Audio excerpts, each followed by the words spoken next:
Well, Andy, by all accounts, Canterbury was a quiet street until yesterday. One neighbor says he will never forget what he saw and heard there, and he is speaking only with CBS 2. Well, Chris, the student, a Yucca Valley High School student, is a 16-year-old boy. That's who's suspected of making this threat. Now, this is also a good time to remind all of you at home to be careful. All of these kids are so excited this year and on this Halloween night. Fire officials are still investigating the reason why this house behind me may have burned down just hours ago. But it was a quick response from firefighters that saved the houses that surround it. They responded immediately, started attacking all sides of it. They did an excellent job protecting the homes in the area. Unfortunately, by the time our units arrived on scene, it was too late to save this particular house. This house is one of more than 200 homes burned to rubble in the Green Valley Lake Running Springs area. So far, the slide fire has consumed close to 14,000 acres and is now at just 35% containment. All our crews were really focused on protecting all the structures not getting contained. Now that we have a pretty good perimeter around the homes in this area, our emphasis now is getting a good perimeter around the fire. According to CAL FIRE, the growth potential for this slide fire is extreme and the terrain difficult. We have units driving all around the areas looking for hot spots, looking for problem areas. Air tankers are constantly heard overhead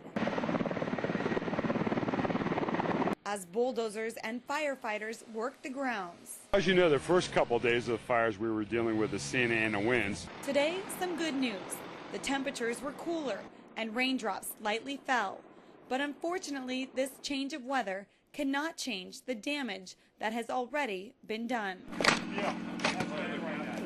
This house is another reminder of the devastation these fires continue to cause. In Arrow Bear, I'm Mary Hensley, CBS 2, the Desert's news station. We are the only helicopter that's permanently based out here in the Coachella Valley. James Satan has been a pilot for more than 20 years. Thursday afternoon, he's accompanied by Flight Officer Craig Martinez. Rotors in the green. The light systems are good. 64 gallons of gas. You're all set.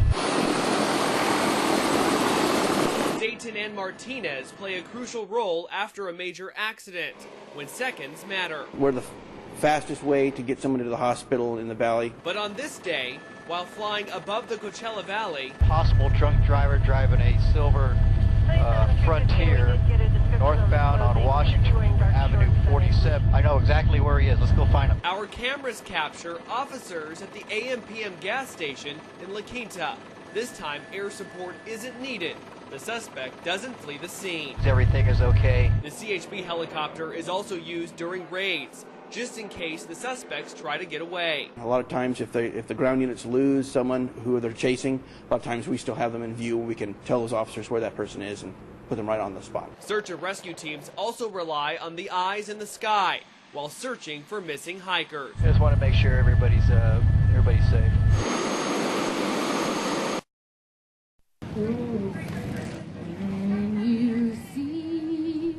With our men going over in Iraq, we want to know what can we do. So 5 years ago, the Palm Springs Harley's owners group decided they would do what they do best. Ride. This is just our give back, our small way of saying thank you, and we're there for you. Hundreds of bikers join them every year as they head north. Destination, Pioneer Town. It was kind of a trip. You're looking up and there's a couple hundred people in front of you, a couple hundred people behind you in the rearview mirror. It was pretty neat. It's an emotional thing, you know, doing this stuff. Rudy Reagan rode for his father. My father was a veteran and spent 24 years in the Army, so I do this stuff for him and in his honor. Kind of trying not to cry now, you know, because big boys don't cry, but they do. Irving Stone rode for his neighbors. I live in 29 Palms, obviously surrounded by all the military, and wanted to support them. Everyone rode to share in their support of our service members. That's the least I can do, you know, for the folks that are over there serving in Iraq.